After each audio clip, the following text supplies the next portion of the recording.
I worked double shifts to fund my husband's business. Coming home early, I heard him tell my sister, she's pathetic. Thinks buying me tools makes me love her. I'm just glad she's working tonight. My sister giggled, don't worry, Mark. Once her inheritance hits your account, we can finally leave. I froze. Then I silently recorded everything. Yesterday, they asked why the bank account was empty. Hello everyone.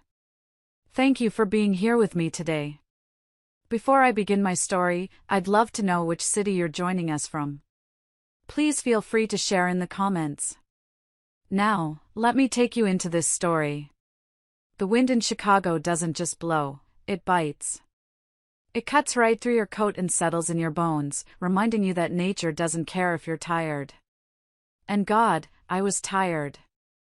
I had just finished a double shift at Mercy Hospital, 16 hours on my feet, dealing with trauma cases, screaming patients, and the endless beeping of heart monitors. My ankles were swollen to the size of grapefruits, and I smelled like antiseptic and stale coffee. But as I navigated my Toyota Camry through the blinding snowstorm, my heart felt light. Lighter than it had been in months. Today was our 20th anniversary. 2 decades.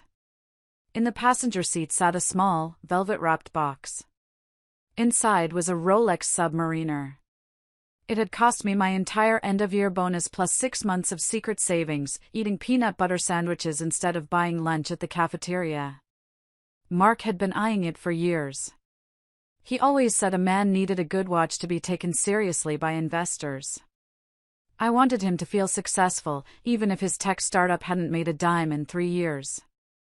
I wanted to show him that I believed in him, even when the bank statement said I shouldn't. I pulled into the driveway, the tires crunching heavily on the fresh snow. The house was glowing warm and yellow against the gray storm. It was the only thing I had left of my grandmother, this house. It was fully paid off, a sanctuary in a world of debt. That's when I saw it. A red Mazda Miata parked haphazardly in the driveway, blocking the garage. Jessica. My younger sister. I frowned, checking the dashboard clock. It was 4:30 p.m. I wasn't supposed to be home until midnight. I had traded shifts with a rookie nurse specifically to surprise Mark with a steak dinner and the watch. Why was Jessica here?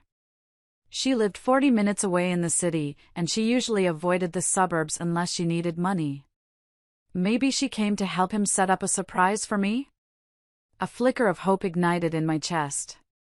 That would be so like Mark, right? Maybe I had misjudged him lately.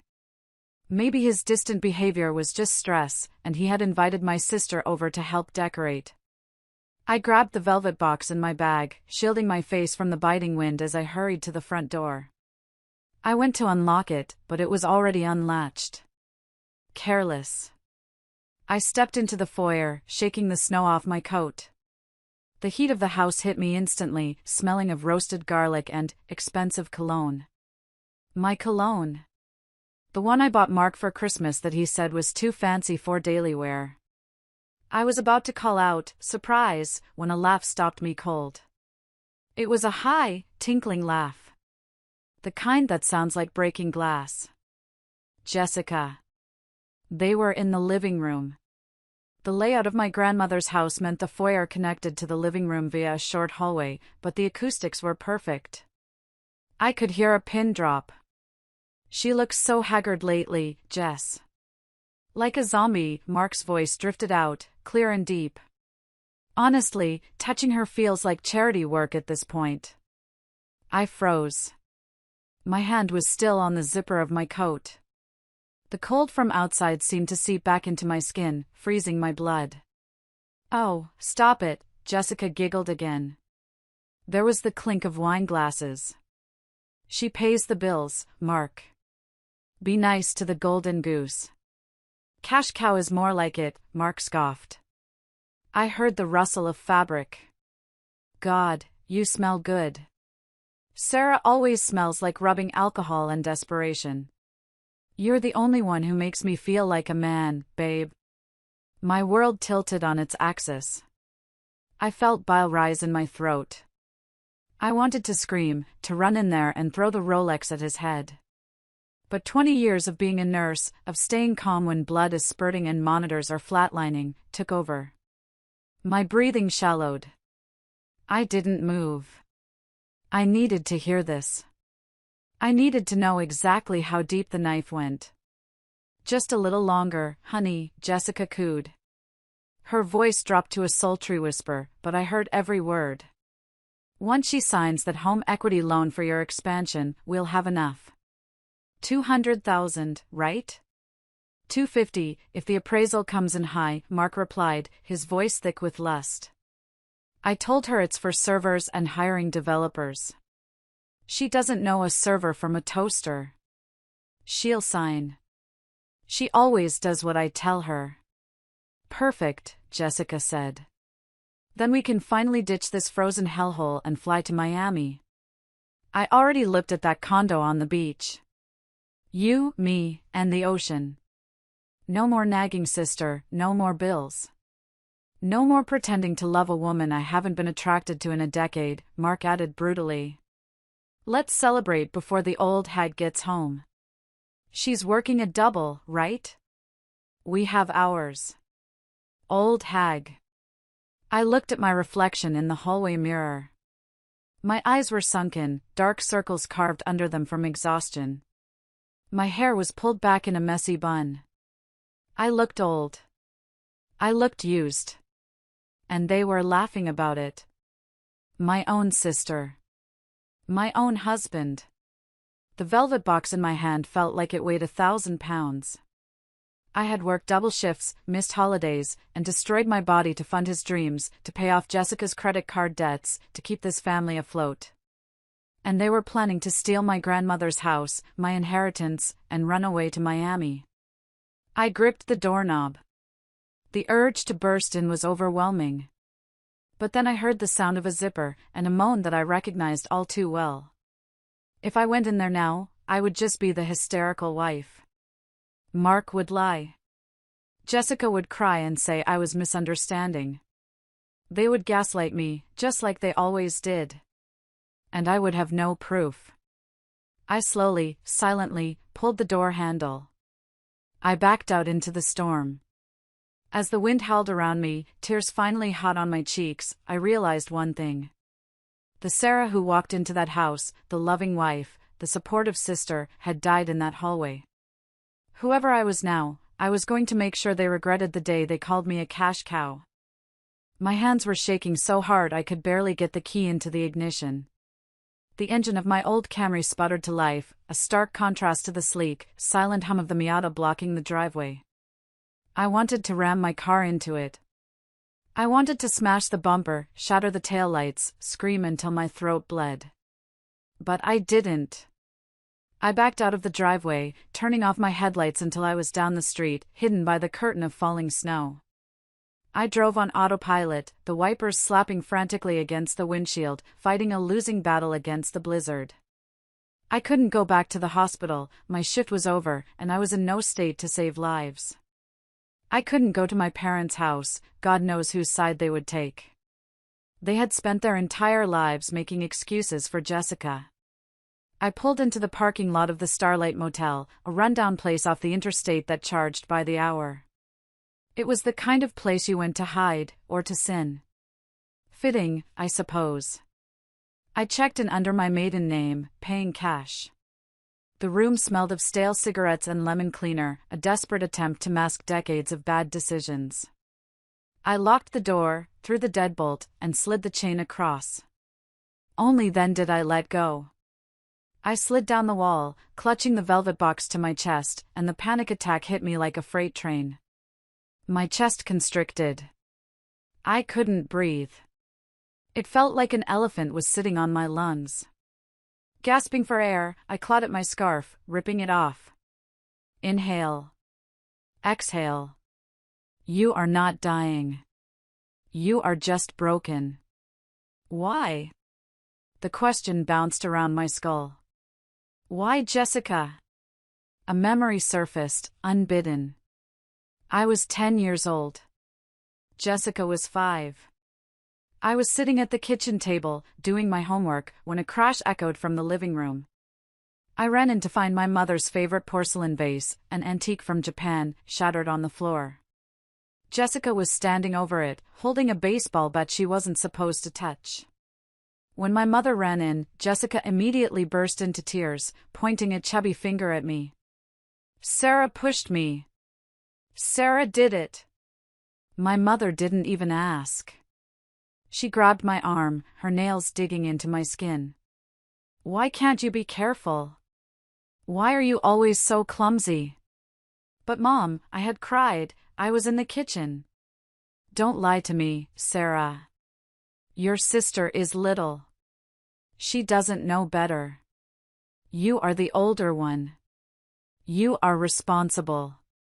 I took the beating. I cleaned up the shards.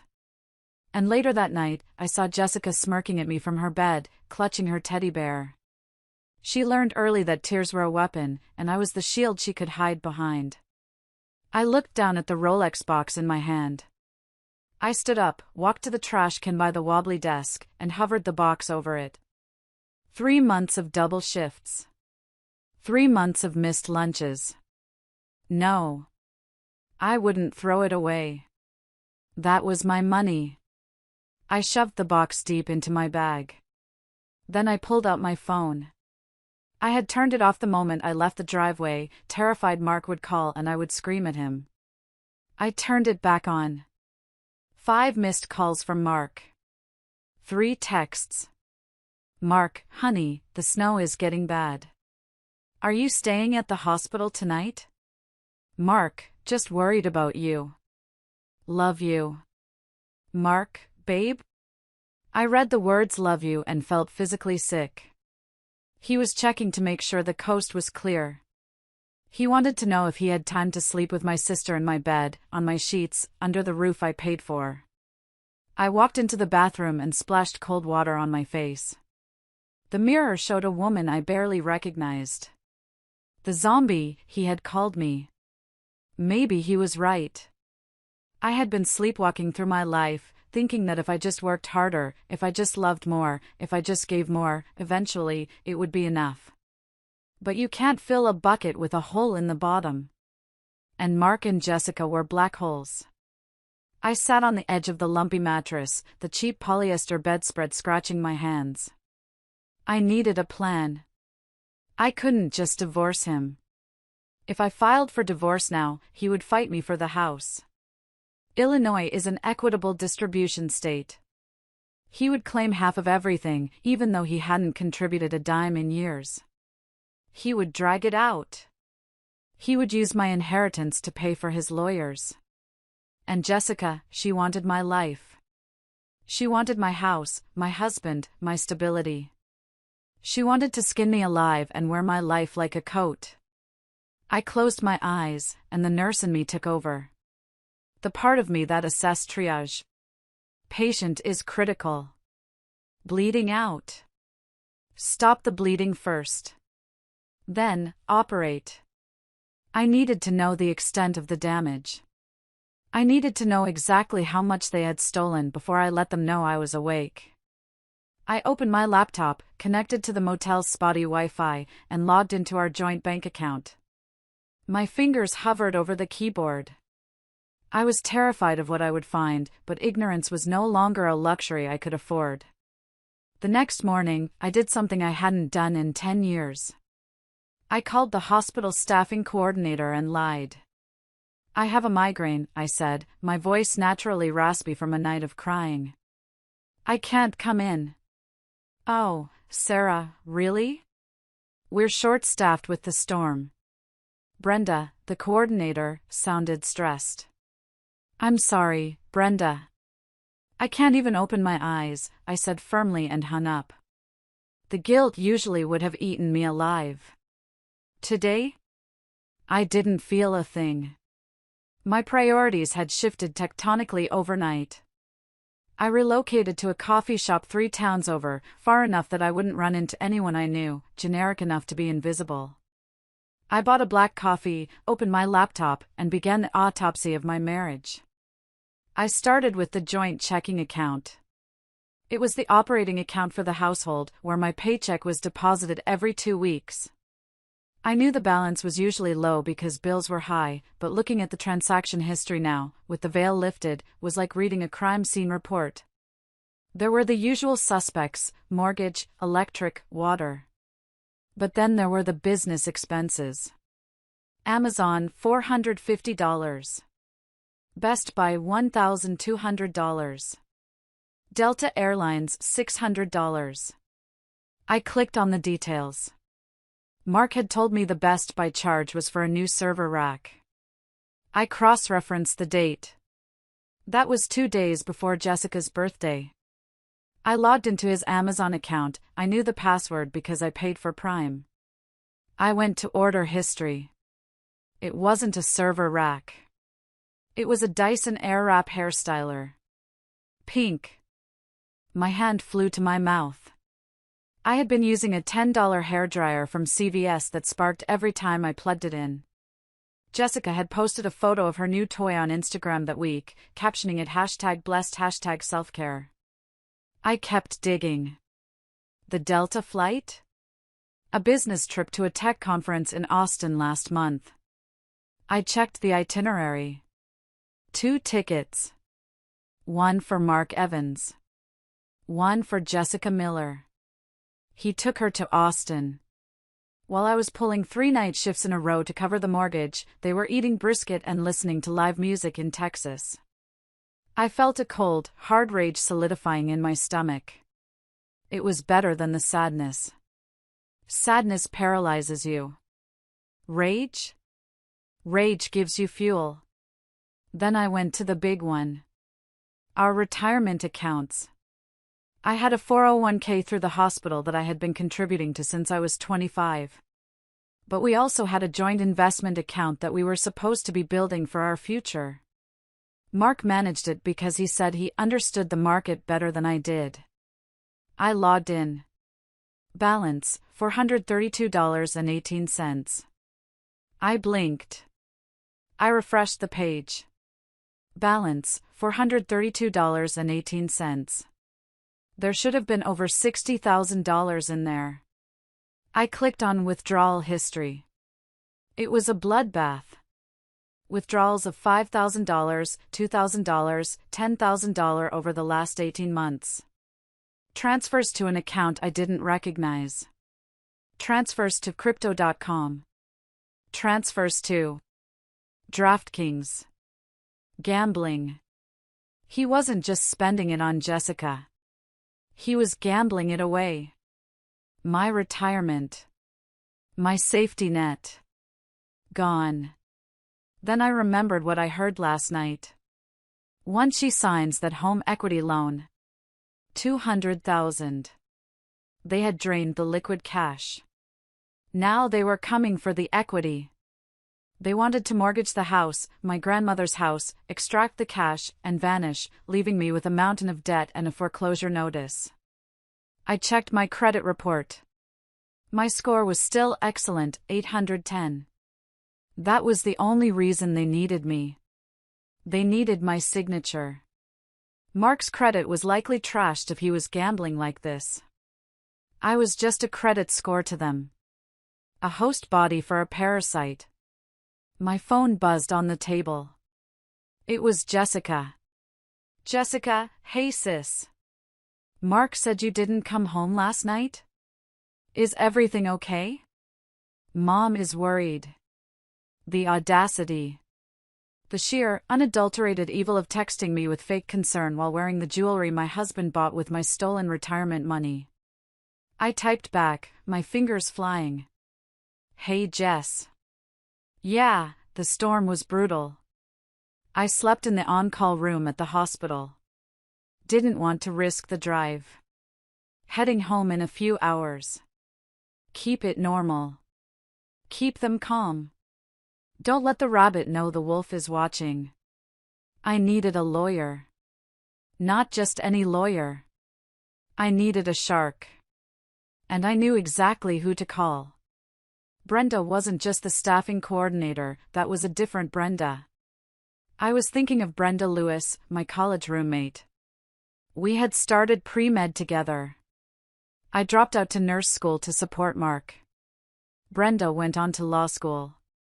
Last I heard, she was a partner at a firm in downtown Chicago that specialized in high-conflict divorces. I dialed her number. It rang twice. Sarah? Her voice was sharp, professional, but warm. I haven't heard from you in ages. Everything okay? No, Brenda, I said, my voice steady for the first time in 24 hours. I need your help. I need to divorce Mark, but first, I need to destroy him. There was a pause on the other end. Then, I heard the sound of a chair shifting and a door closing. Start from the beginning, she said. And don't leave anything out. An hour later, Brenda walked into the coffee shop.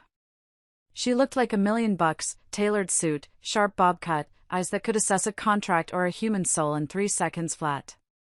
I looked down at my scrubs, which I was still wearing from yesterday, and felt a pang of envy. That could have been me. If I hadn't chosen Mark over my own potential.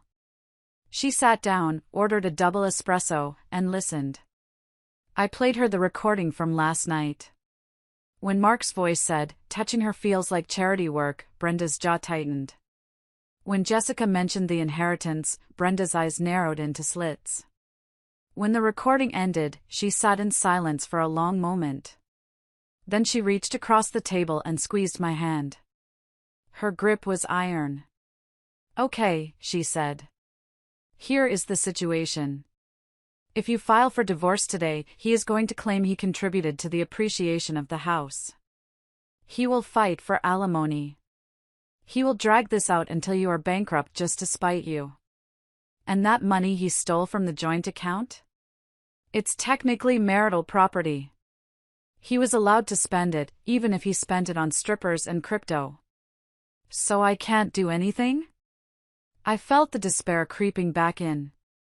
I didn't say that, Brenda smiled, and it wasn't a nice smile. It was a predator's smile.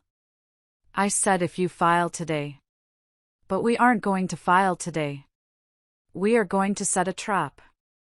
She pulled a notepad out of her Hermes bag. First, we need to secure your assets. The house is in your name, right? Yes. Inherited. Good. Inheritance is separate property unless you commingled it. Did you ever put his name on the deed? No. He asked, a lot. But my grandmother made me promise on her deathbed never to do it. It was the one promise I kept. Thank God for Grandma, Brenda muttered, jotting something down. Okay, so the house is safe until you sign that loan. If you sign a HELOC, home equity line of credit, with him, you are effectively gifting him half the equity. Do not sign that loan. I won't, I said. No, Brenda corrected me. You won't sign the real loan. But you need to make him think you are going to. We need him to feel secure. We need him arrogant. When men like Mark feel safe, they make mistakes. She leaned in closer. You mentioned he wants $250K for his business? And he's desperate? Yes. They want to run away to Miami. Here is the plan. You are going to go home. You are going to play the tired, devoted, slightly stupid wife. You are going to agree to the loan. You are going to tell him you want to support his dreams. I felt nauseous. I don't know if I can look at him without vomiting. You're a nurse, Sarah. You deal with vomit every day. Swallow it. Because here is the kicker, you are going to tell him that the bank requires a specific document to process the loan quickly because of his bad credit score. You are going to make him sign a postnuptial agreement. He'll never sign a postnup, I argued. He knows that cuts him off. Not if we frame it right, Brenda said, her eyes gleaming.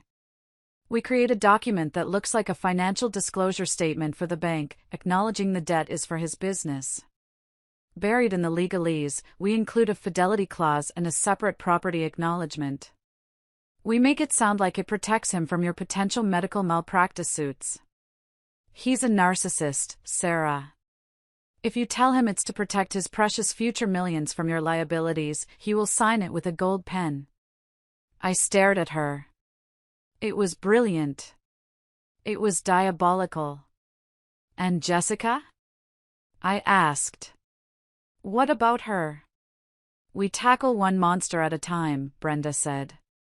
But for her, do you have access to her financials? If she's on a joint card with you? I think she is on a supplementary card Mark opened. I saw it on the credit report. Get the statements, Brenda ordered. Every latte, every hotel room, every flight. We build a timeline of the affair.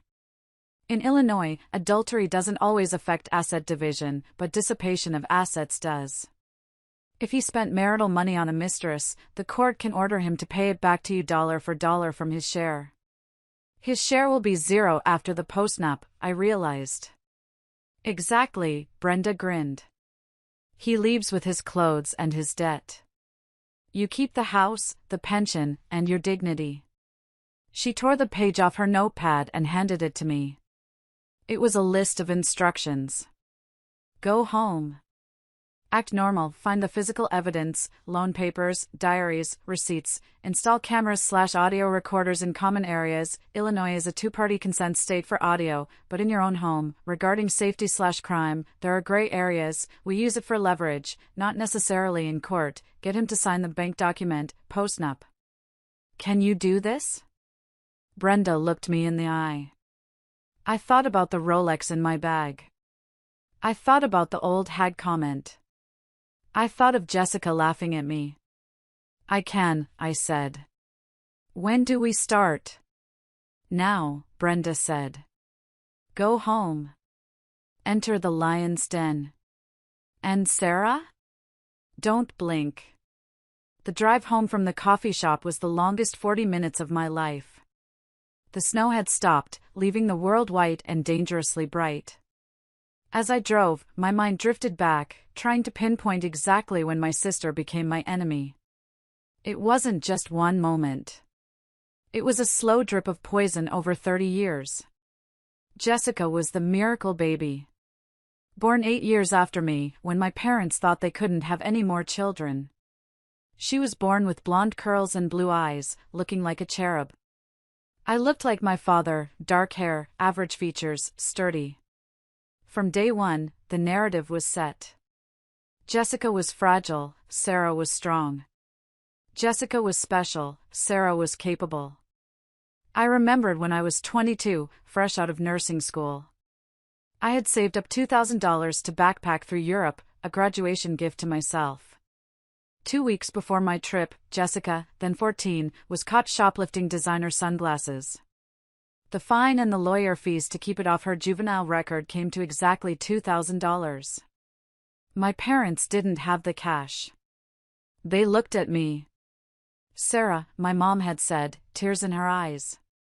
It's her future. You can go to Europe anytime.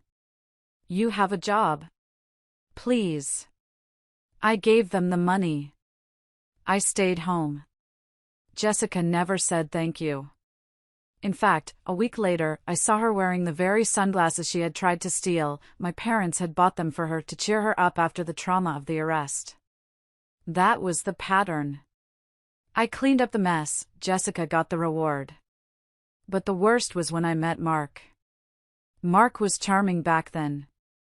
He was a pharmaceutical sales rep who flirted with all the nurses, but he chose me. I felt chosen for the first time in my life. I was glowing. Jessica was 20 at the time, a college dropout trying to become an Instagram model before that was even a real career. When I brought Mark home for Thanksgiving, I saw the way she looked at him. It wasn't love. It was hunger. She looked at him like she looked at my clothes, my makeup, my achievements, like something she deserved simply because she existed. She would accidentally walk out in her towel when he was over. She would ask him to help her zip up her dresses. She's just a kid, Sarah, Mark had laughed when I brought it up. She looks up to me. Don't be so jealous. It's unattractive. So I buried my gut instinct. I told myself I was being the wicked older sister. I let them be friends. I let them text. I let Mark mentor her on her business ideas. I realized now that Jessica didn't want Mark because he was a great catch. She wanted him because he was mine. If I had married a garbage man, she would have flirted with him too. Her self-worth was entirely dependent on her ability to take things from me. And Mark? He loved the attention. I challenged him. I asked him about his finances. I asked him to help with chores. Jessica just looked at him with wide, worshipping eyes and told him he was a genius. It was the perfect storm. A narcissist who needed constant supply and a sociopath who needed to win. I pulled into my neighborhood. The streets were plowed now. My house sat there, innocent and quiet. The Miata was gone. Jessica had left. Good. I parked the Camry. I took a deep breath, checking my reflection in the rearview mirror. I pinched my cheeks to give them color. I applied fresh lip balm. I practiced my smile. It felt tight, like a mask that didn't quite fit, but it would have to do. I wasn't Sarah the wife anymore. I was Sarah the undercover agent. I touched the hidden pocket in my purse where I had stashed 3 voice-activated recorders I bought at a spy shop on the way back from Brenda's. Showtime. I walked up the steps, unlocked the door, and stepped into the house that was built on lies. Honey? I called out, my voice pitching up into a cheerful, slightly weary register. I'm home. Silence. Then, heavy footsteps thudding down the stairs. Mark appeared at the top of the landing. He was wearing sweatpants and a t-shirt, his hair messy. He looked like he had just woken up. Or just finished something else. Sarah! He hurried down, putting on a performance of relief that deserved an Oscar. My God, I was so worried. You didn't answer my texts. He reached out to hug me. I forced myself not to recoil. I let him wrap his arms around me. I smelled him. The expensive cologne was gone, replaced by the scent of shower soap. He had scrubbed the evidence away. I'm so sorry, Mark, I said, burying my face in his chest so I wouldn't have to look at his eyes. The migraine was blinding. I just passed out in the on-call room. I didn't mean to ruin our anniversary. Shoo, it's okay, he stroked my hair. I'm just glad you're safe. I missed you. Liar, I thought. You missed my paycheck. I missed you too, I lied back. And Mark. I've been thinking about what you said. About the business expansion. I felt his body tense up. He pulled back, looking at me with sudden intensity. Yeah? I think you're right, I said softly. I've been holding you back. I want to sign the papers. I want us to be successful. A slow, greedy smile spread across his face. It was the smile of a wolf that just saw the gate to the sheep pen swing open. That's amazing, babe, he said.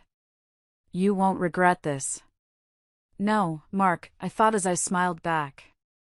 I won't. But you certainly will. I'm going to go take a shower, I told Mark, pulling away from his embrace. I feel gross from the hospital. Sure, babe. Take your time. I'll order some pizza, he offered. Pizza. For our 20th anniversary delayed dinner. Generous. Sounds great. I walked upstairs, my heart hammering against my ribs like a trapped bird. I went into the master bedroom. The bed was made, suspiciously perfectly. Mark never made the bed. He had clearly stripped the sheets and remade it to hide whatever stains or scents Jessica had left behind. I went into the bathroom and turned on the shower, letting it run hot and loud. This was my cover. I didn't strip. Instead, I quietly opened the medicine cabinet. Nothing out of place. I checked the trash can under the sink. Empty. Too clean. I slipped out of the bathroom and tiptoed into the walk-in closet. Mark had a private drawer in his dresser that he kept locked. He claimed it was for sensitive client contracts. I used to respect his privacy. Today, I respected nothing. I knew he hid the key in the hollow spine of an old encyclopedia on the bookshelf in the hallway. I had seen him put it there years ago and never thought twice about it. I slipped into the hall, grabbed the key, and rushed back. I unlocked the drawer. Inside, there were no client contracts. There was a stack of overdue notices for credit cards I didn't know existed. Chase Sapphire. Amex Platinum. All maxed out. And there it was. A folder labeled House. I opened it. My breath hitched. It was the application for the Helic home equity line of credit. He had already filled it out. And there, on the bottom line, was my signature. Sarah Evans. It was a decent forgery, but the loop on the S was too wide. He had practiced, but not enough. He was planning to submit this without me even knowing if I refused. But he needed a notary. How was he planning to bypass that? I flipped the page. There was a sticky note attached to a business card for a mobile notary named Gary. The note read, Gary, $500 cash. No questions asked. So that was the plan. Fraud. Straight up felony fraud. I pulled out my phone and snapped photos of everything. The forgery, the credit card bills, the sticky note. My hands were trembling, but the images were clear. I was about to close the drawer when I saw a small, crumpled CVS receipt tucked in the back corner. I unfolded it. Prenatal vitamins. Pregnancy tests, 2-pack. Date, yesterday. The room spun. Once her inheritance hits your account, we can finally leave. It wasn't just about money. They were starting a family. Jessica was pregnant. My sister was carrying my husband's child. I sat back on my heels, feeling the air leave my lungs. We had tried for years to have a baby. 5 years of IVF. Thousands of dollars. Miscarriage after miscarriage. Mark had eventually said, maybe it's a sign, Sarah. Maybe we're just meant to be a power couple. He had told me it was okay. He had held me while I cried over the negative tests. And now, he had knocked up my sister. The sheer cruelty of it made me want to burn the house down with all of us inside. It felt like a physical blow to the gut. They aren't just stealing my money, they are replacing me. Jessica wasn't just taking my husband, she was taking the motherhood I was denied. Get it together, Sarah, the voice in my head snapped. Crying won't fix this. Ruining them will. I put everything back exactly as I found it. I locked the drawer. I returned the key to the hallway bookshelf. I went back into the bathroom, stripped off my scrubs, and stepped into the scalding water. I scrubbed my skin until it was red, trying to wash off the feeling of contamination. I needed to plant the recorders. I had 3 tiny devices, smaller than a USB drive. When I got out of the shower, wrapped in a robe, I went downstairs. Mark was in the kitchen, on the phone, ordering the pizza. Yeah, pepperoni and mushroom, he was saying. I slipped into the living room.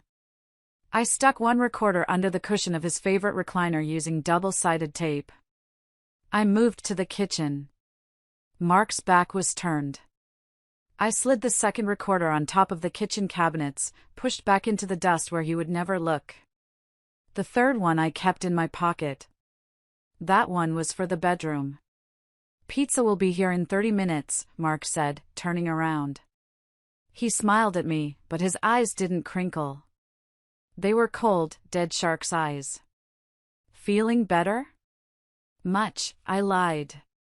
I'm starving. So, he leaned against the counter, crossing his arms. About the loan papers. I can call the bank tomorrow and get the application started. Actually, I said, walking over to the fridge to get water.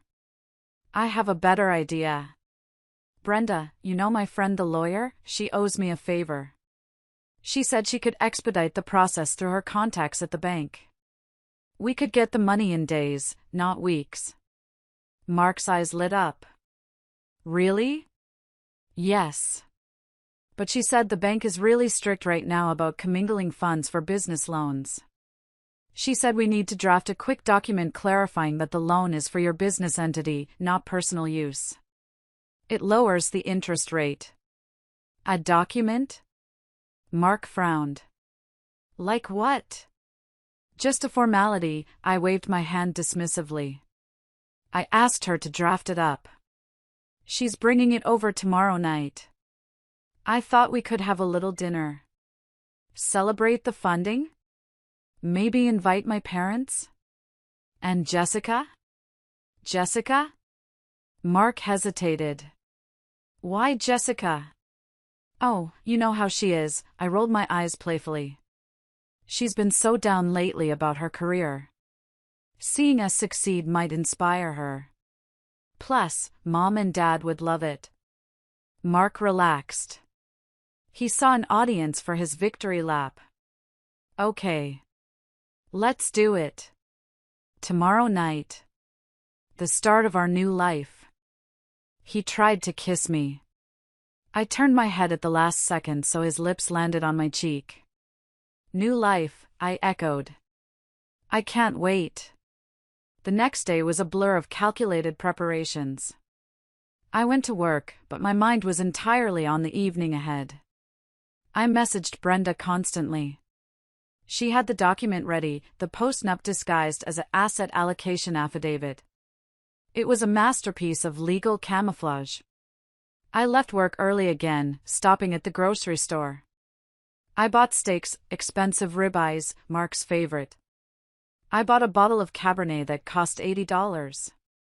I was investing in the kill. When I got home, the house was quiet. Mark was at the office, which I knew was a Starbucks where he played online poker. I started cooking. The smell of searing meat and rosemary filled the kitchen. It was the scent of domestic perfection.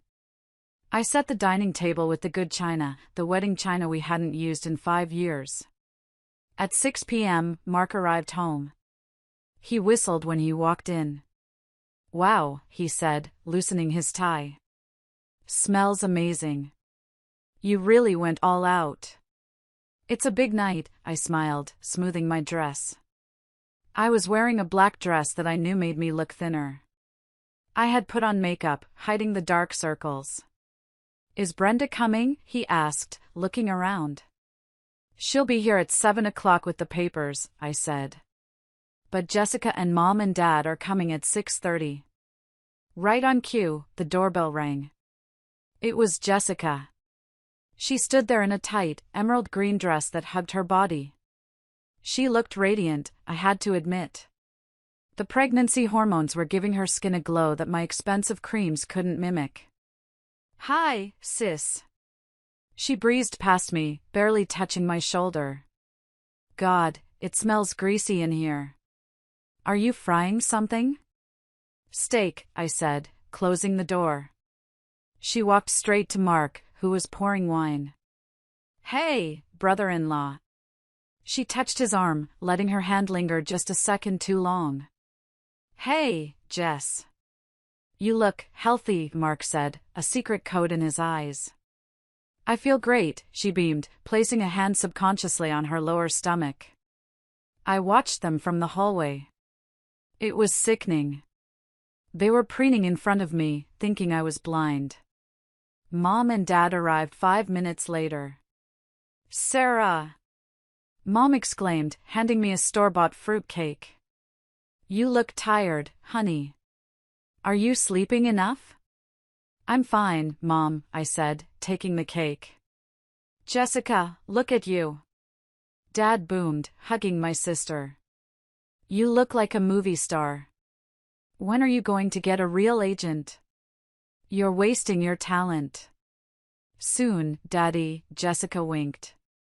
I have a feeling big things are coming my way. We sat down to dinner. I played the role of the servant. I served the steaks. I poured the wine. I refilled the water glasses. So, Dad said, cutting into his meat. Mark tells us you're finally investing in his company, Sarah. It's about time. My knife screeched against the plate. I looked up.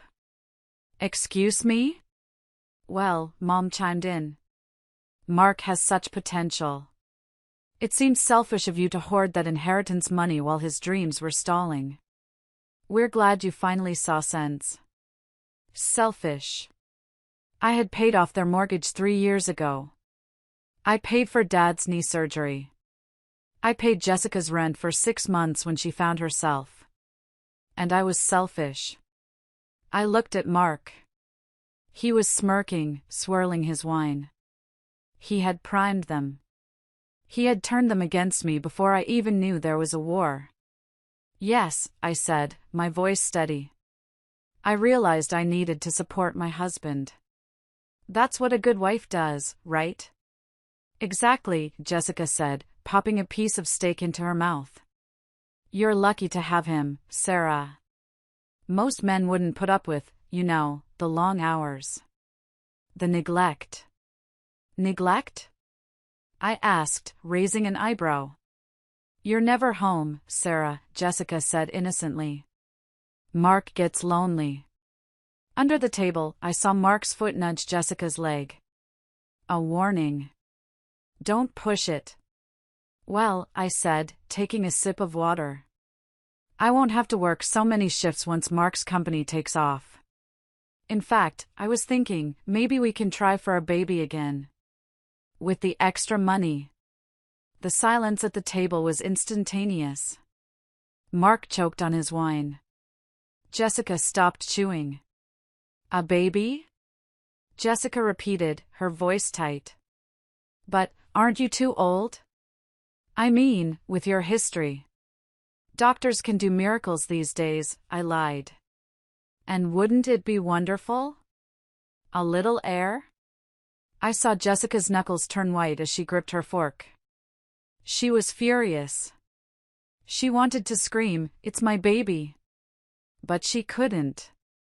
That's great, honey, Mark stammered, wiping his mouth. But let's focus on the business first. One step at a time. The doorbell rang. That must be Brenda, I said, standing up. With the papers. I walked to the door, feeling the adrenaline surging through my veins. The trap was set. The bait was taken. Now, it was time to snap the jaw shut. Brenda walked in, bringing a blast of cold air and an aura of absolute authority. She wasn't wearing her usual sharp suit, she was dressed in casual chic, expensive jeans and a blazer, to look less threatening, less like a lawyer and more like a helpful friend. But I saw the briefcase in her hand. It looked like a weapon. Sorry I'm late, Brenda said, flashing a dazzling smile at the room. Hi Mr. and Mrs. Miller. Jessica. Mark. Brenda, Mark stood up, wiping his hands on a napkin. He looked nervous. Lawyers made him nervous. Good to see you. Thanks for helping us out with the logistics. Happy to help, Brenda said smoothly. She placed the briefcase on the cleared end of the dining table. Sarah tells me you're ready to secure the funding for Evans Tech. Exciting times. Very exciting, my dad said, leaning back in his chair. Finally, someone in this family is going to make it big. He shot a look at me, implying that my job as a head nurse was somehow small. Brenda caught the look. She didn't react, but I saw muscle in her jaw twitch. Right, Brenda said. So, I have the asset allocation affidavit here. As Sarah explained, this basically tells the bank that the $250,000 equity line is allocated specifically for commercial use. It creates a firewall between Mark's business liabilities and the personal home asset. It actually improves the approval odds by 40%. It was gibberish. Fancy, corporate-sounding gibberish. But Mark nodded like he understood every word. Makes sense, Mark said. Protects the house. Exactly, Brenda slid a thick document across the table. I've flagged the signature pages. Mark, you sign as the principal beneficiary. Sarah, you sign as the guarantor. Mark reached for the pen. Wait, Jessica interrupted. She was looking at the document suspiciously. Does this mean Sarah still owns the money? Brenda turned her gaze on Jessica. It was like a laser beam. It means, Brenda said slowly, that the bank acknowledges Sarah owns the collateral, the house. Mark owns the debt and the investment. It keeps the accounts clean. Unless you have a legal objection, Jessica? Are you an investor? No, Jessica shrank back, pouting. I just want to make sure Mark is protected. This protects him from audits, Brenda lied flawlessly. Mark, just here, and here. Mark didn't read it. He saw the number $250,000 at the top of the page, and his greed blinded him. He signed his name with a flourish. Scratch, scratch, scratch. That was the sound of the trap snapping shut. The document he just signed wasn't an affidavit for the bank. It was a binding post-nuptial agreement. By signing it, he admitted that the house was 100% Sarah's separate property. He admitted that any future debts incurred, like the loan he planned to take, were his sole responsibility. And buried in Clause 14b was the fidelity stipulation: if either party is found to have committed adultery, they forfeit all claims to marital assets and waive all rights to spousal support. He signed his own death warrant, and he smiled while doing it. Done, Mark said, capping the pen. So, when does the money hit? I'll file this first thing in the morning, Brenda said, slipping the document back into her briefcase. You should be clear to apply for the loan by Friday. Let's make a toast. Mom clapped her hands. To Mark. And to Sarah, for finally stepping up. I raised my glass. To the truth, I said. And getting what we deserve. Mark clinked his glass against mine. To us, babe. After dinner, Brenda excused herself, shooting me a subtle wink. The parents and Jessica moved to the living room for coffee. I was in the kitchen, loading the dishwasher, when my mother came in. She closed the door behind her. Sarah, she said, her voice dropping to a whisper. I need to talk to you. What is it, Mom? It's about Jessica. I braced myself. What about her?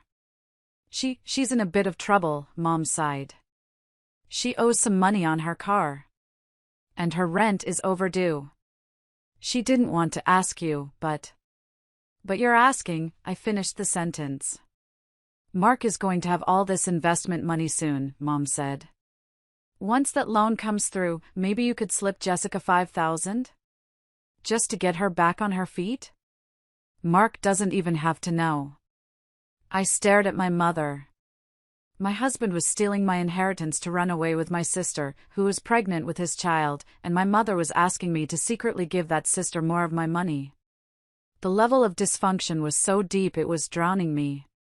Mom, I said, my voice shaking with suppressed rage. Jessica is 38 years old. She's sensitive. Mom snapped. Not everyone is as hard as you, Sarah. You've always been cold. Jessica feels things deeply. She needs help. I am not cold, I said, slamming the dishwasher shut. I am exhausted. And no. I am not giving Jessica a dime. You are selfish, Mom hissed. I don't know where we went wrong with you. If you don't help your sister, don't expect us to come around for Christmas. Maybe I won't, I said. Mom stormed out. I stood in the kitchen, gripping the countertop. My own mother threatened to cut me off because I wouldn't enable her golden child. Good, I thought. Cut me off. It saves me the trouble of cutting you off. I walked into the living room. Mark was sitting on the sofa, his arms stretched out along the back, fingertips brushing Jessica's shoulder. They were laughing at something on his phone. They looked like a couple. And I was the intruder in my own home. Hey, Mark looked up. Your dad was just saying we should throw a big launch party. For the company. Invite everyone. Next Saturday? A party? I asked. Yeah. Celebrate the funding, Jessica chimed in. I can help plan it. We can do it right here. A party. A room full of witnesses. A stage. A slow, dark idea formed in my mind. Brenda had the legal paperwork. I had the recordings. I had the photos of the fraud. That's a great idea, I said, smiling a smile that didn't reach my eyes. Let's throw a party. Next Saturday. I'll invite everyone. Mark grinned. He thought it was his coronation. He didn't know it was his execution. The morning sun hit the snow-covered streets of Chicago with a blinding glare, creating a deceptive sense of purity. Inside my car, however, the air felt heavy, suffocating. I had told Mark I was going in for an administrative meeting at the hospital, but my GPS was set for downtown, to the high-rise office of Brenda Lewis and Associates. Driving there, my hands gripped the steering wheel so tightly my knuckles turned white. Every stoplight felt like an eternity. My mind was a chaotic slideshow of the last 20 years. Was any of it real? The time I nursed him through the flu? The time we danced in the kitchen to Sinatra? Or was he always just calculating, waiting for the moment he could cash out? When I arrived at Brenda's office, the atmosphere was starkly different from my chaotic home. It smelled of expensive leather, old books, and cold justice. Brenda didn't greet me with a hug this time. She stood by the window overlooking the lake, her silhouette sharp against the glass. Sit down, Sarah, she said, not turning around immediately. Her voice had a gravity to it that made my stomach drop. The private investigator sent the courier over an hour ago. On her mahogany desk sat a thick, manila envelope. It looked innocuous, just paper and ink, but I knew inside lay the autopsy of my marriage. I sat in the leather chair, my legs feeling like lead. Show me, I whispered. Brenda turned, her face grim. She sat opposite me and slid the envelope across the desk. He was thorough. Sarah, you need to breathe through this. It's going to hurt. I opened the clasp. The first few photos spilled out. They were standard at first. Mark's car parked at Jessica's apartment complex at 11 a.m. on a Tuesday. Mark and Jessica walking into a boutique hotel in the Loop. I stared at his hand, the hand I had held for 2 decades, resting possessively on the small of her back. He was leaning in, whispering something into her ear, and she was laughing, her head thrown back in that performative way she always did. They look happy, I said, the word tasting like ash in my mouth. They look guilty, Brenda corrected. Keep looking. The next set was from a medical clinic. The Gold Coast Fertility and Obstetrics Center. My breath hitched. There was a photo of them leaving the building. Jessica was holding a glossy strip of paper, a sonogram. Mark had his arm wrapped around her shoulders, beaming with a pride I had never seen him direct at me. We verified the appointment, Brenda said softly, tapping a piece of paper. Jessica is 14 weeks along. Mark is listed as the partner and emergency contact. He paid the copay with the cash he withdrew from your joint ATM account last week. 14 weeks. I did the mental math. 3 months ago. While I was picking up extra graveyard shifts to pay for his dental surgery because he claimed he was in pain, he was actually in bed with my sister, creating a new life. He wasn't at the dentist. He was replacing me. There's more, Brenda said. Her tone warned me that the worst was yet to come.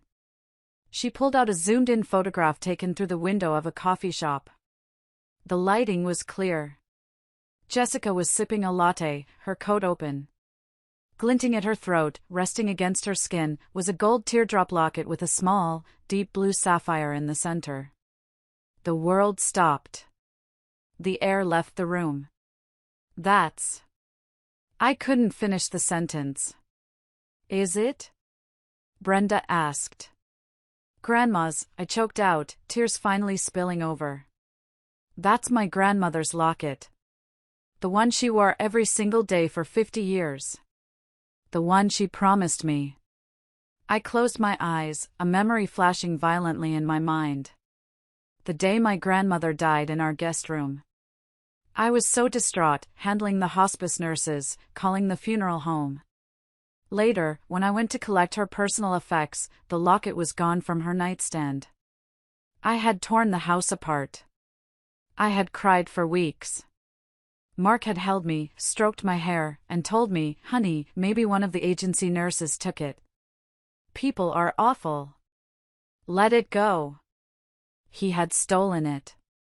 He had stolen it from a dying woman's bedside table while her body was still warm.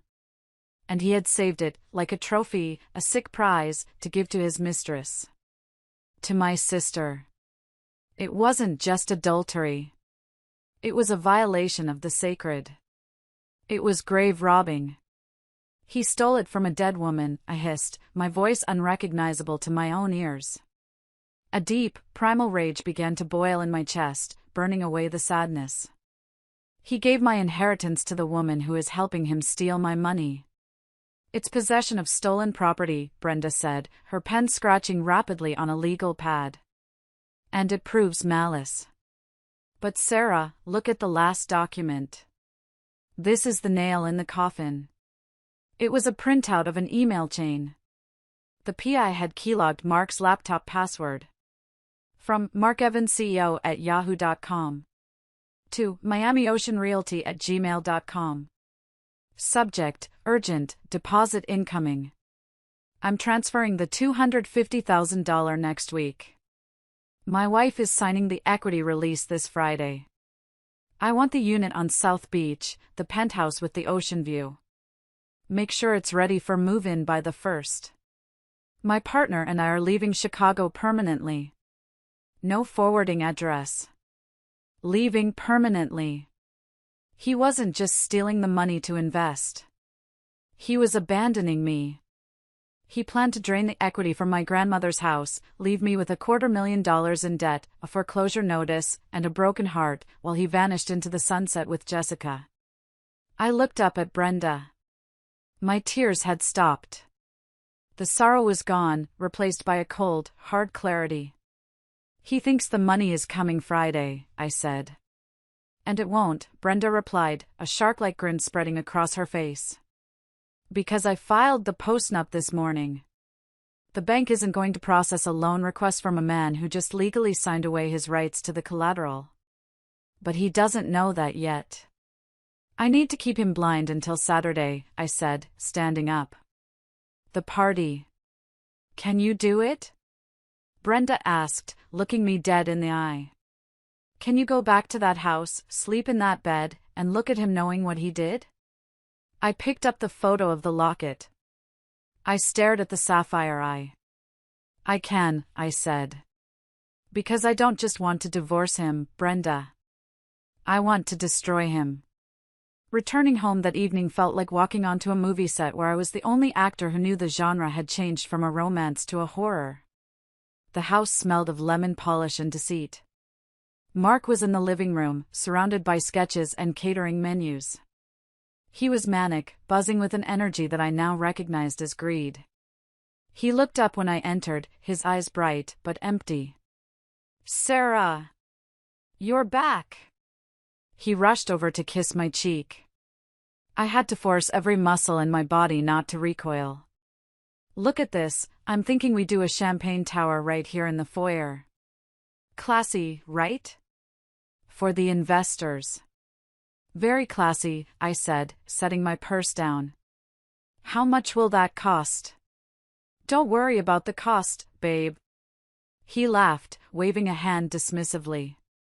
We're going to be rich by Monday. I put the deposit on the credit card. The Amex. My Amex. The one I paid off every month with my nursing salary. He was spending my money to celebrate stealing the rest of my money. Right, I said, forcing a smile. About that loan. Brenda called me. Mark froze. The smile dropped instantly. What? Is there a problem?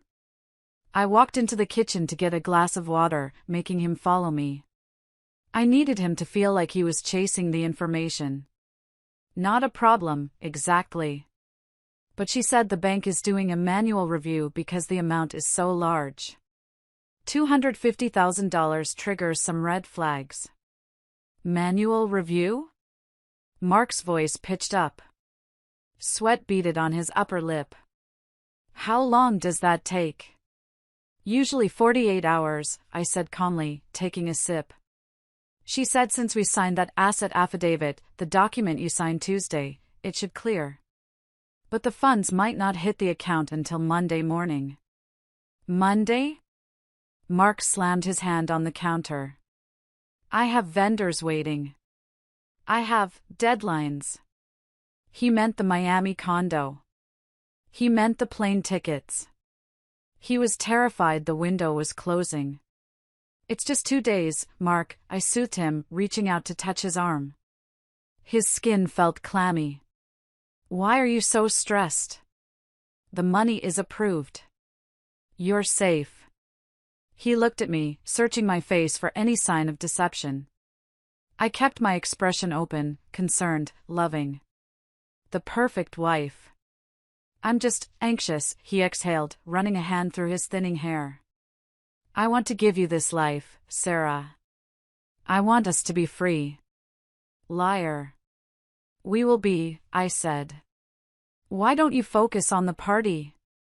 If the money comes Monday, the party on Saturday is even more important. It's your victory lap.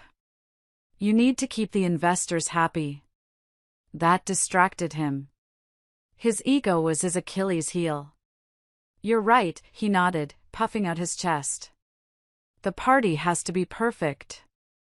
I'll call the florist. We need more lilies. For the next 2 days, I lived in a state of high-wire tension. Every time Mark picked up his phone, I wondered if the bank had called him. Every time Jessica texted him, I wondered if they were getting suspicious. Jessica came over on Thursday night to help with the decorations. I was in the kitchen chopping vegetables when she breezed in. She wasn't wearing the locket, she was smart enough to hide it when she knew I was looking, but she was wearing a silk scarf I had bought for myself last year and then lost. Hi, sis, she said, grabbing a carrot stick from the cutting board. Mark is stressing out. You really should be more supportive. I'm doing my best, I said, the knife thudding rhythmically against the board. Chop. Chop. Chop. I'm baking the cake myself. A cake? Jessica smirked. A bit homemade for a tech launch, isn't it? Mark wants high-end. It's a special recipe, I said, looking at her. Red velvet. It's bloody delicious. Jessica wrinkled her nose. Gross. Anyway, I moved your nursing diplomas out of the living room. They didn't fit the vibe. We want people to think success, not bedpans. I tightened my grip on the knife. You moved my things? Just to the closet, she shrugged. Don't be so sensitive. Once Mark's company takes off, you won't need those silly certificates anyway. You can retire.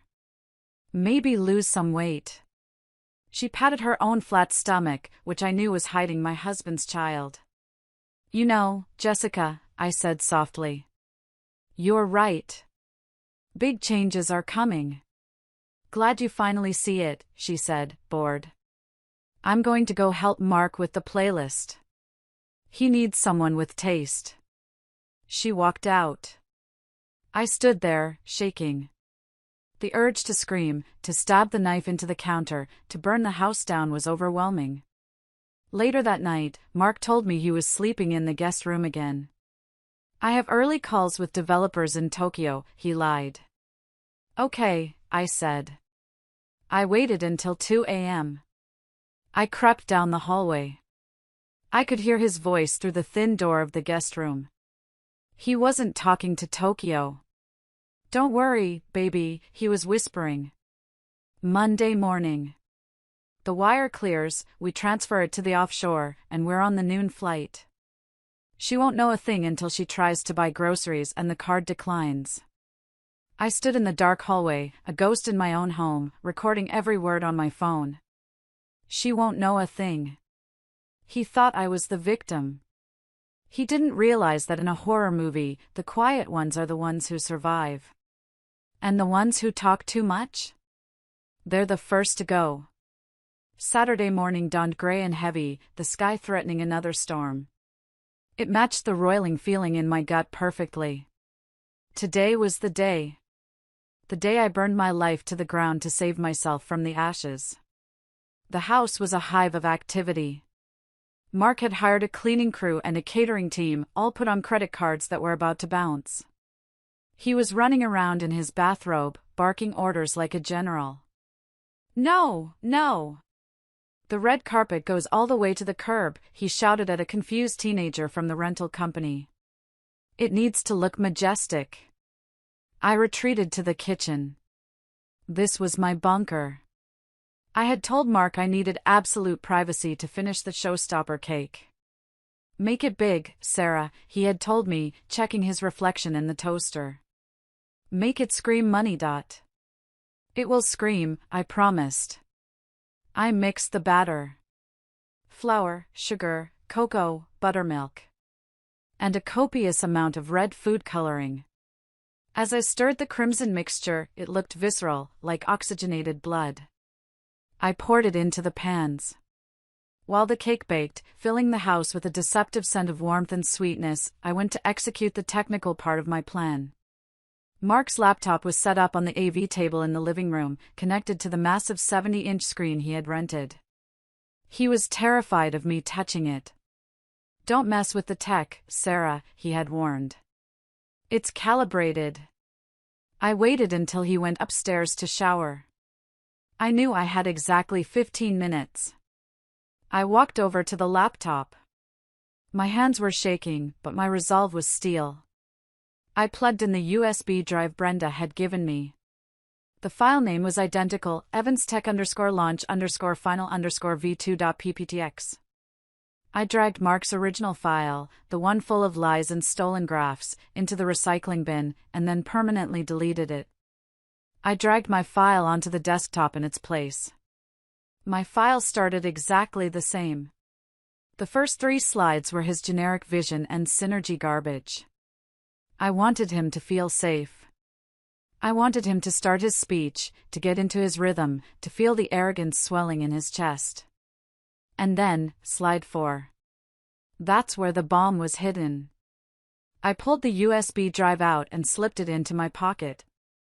My heart was hammering against my ribs like a trapped bird. Done. I went back to the kitchen just as Mark came bounding down the stairs, smelling of my expensive exfoliant. Smells good in here, he chirped. Is the cake ready? Just frosting it, I called out. I covered the cake in pristine, snow-white fondant. It looked innocent. Pure.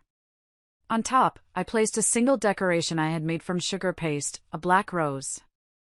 At 5 p.m., I went upstairs to dress. For 20 years, Mark had dictated my wardrobe. Wear the beige, it's classy. Don't wear red, it's too aggressive. Cover your arms. Tonight, I opened the back of my closet and pulled out the dress I had bought 5 years ago and never worn. It was crimson. Deep, blood-red silk. It was fitted, tailored, and sharp. It made me look like a weapon. I put it on. I pulled my hair back into a severe, elegant chignon. I put on my grandmother's diamond earrings, the ones I had managed to hide in my jewelry box safe. I looked in the mirror. The tired nurse with the dark circles was gone. In her place was a woman who was done being a doormat. My phone buzzed. It was Brenda. Brenda, we are en route. Police escort is parked 2 blocks away, unmarked car. Detective Miller is ready. Signal is the text message slide. I took a deep breath. Showtime. I walked downstairs. Mark was in the foyer, adjusting his tuxedo. He looked up, and his jaw actually dropped. Sarah, he blinked. You're wearing red. It's a celebration, Mark, I said, my voice smooth and cool. Red is for victory. Isn't that what we're doing tonight? Winning? Yeah, he stammered, unsettled by the shift in my energy. You look different. I feel different.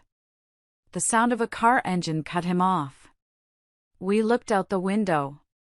Jessica's red Mazda pulled up. She stepped out. And my breath hissed between my teeth. She was wearing white. A white, lace cocktail dress. It looked disturbingly like a short wedding dress. She was carrying a bouquet of white lilies. She was playing the bride at my own funeral.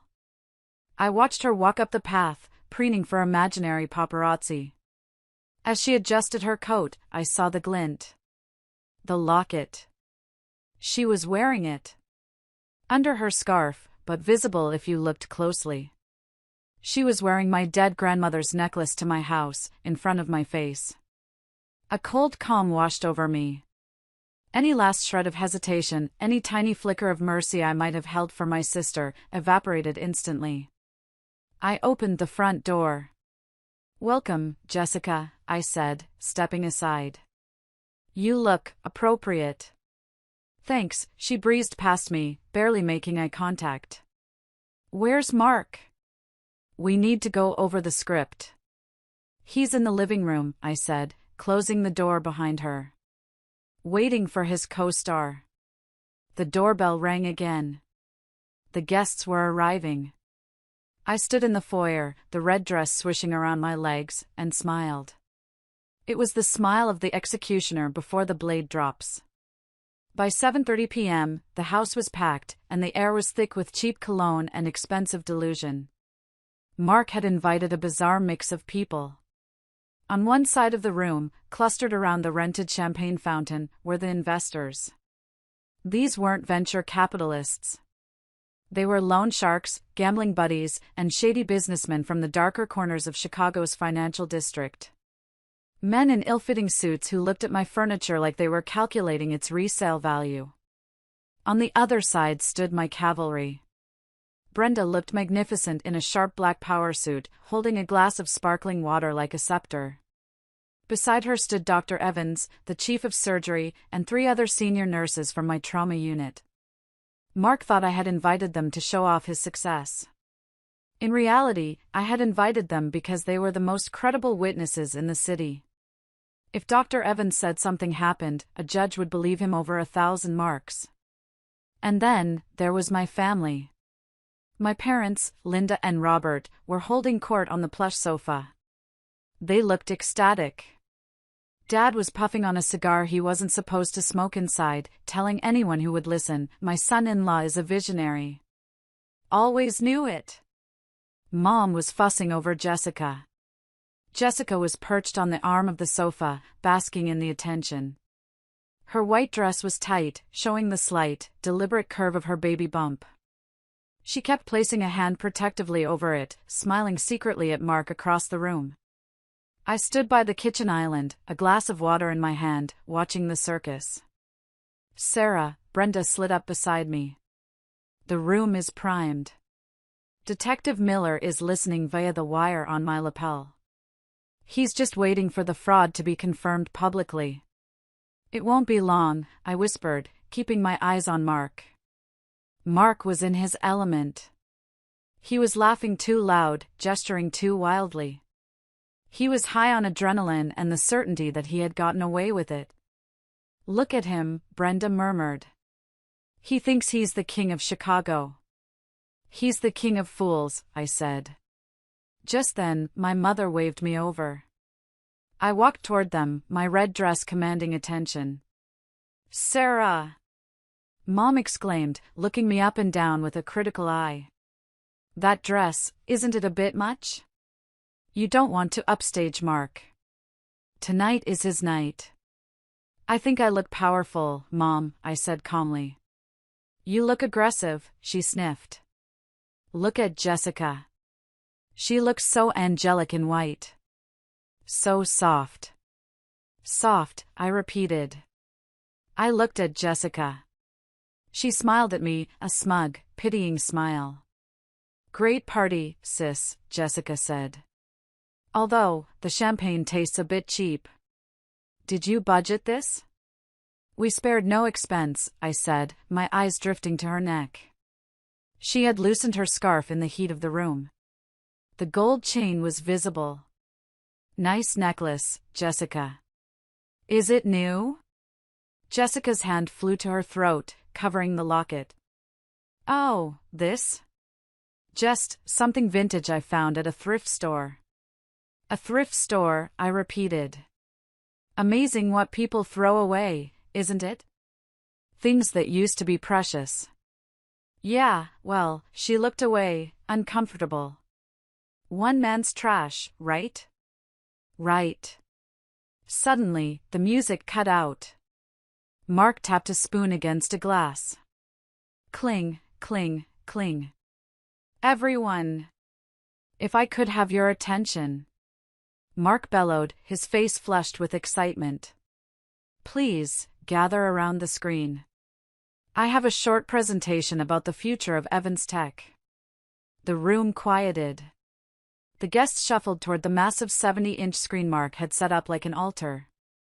Mark stood next to it, holding the remote control like a weapon. He looked at me. For a second, his eyes softened, or maybe it was just the alcohol. First, he said, I want to thank my wife, Sarah. Applause. I stood stone still. Sarah has been the bedrock, Mark continued. She held down the fort so I could build the castle. But tonight, we are moving out of the fort and into the palace. Cheers from the loan sharks. Jessica clapped louder than anyone, beaming at him.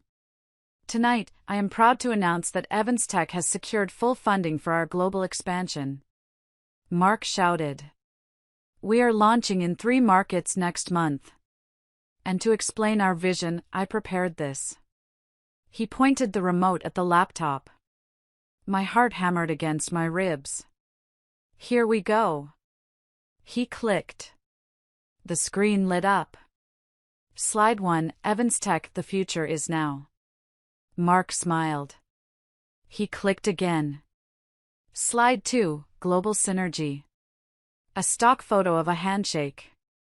Our mission, Mark recited, his confidence soaring, is to leverage connectivity to create wealth. He clicked again.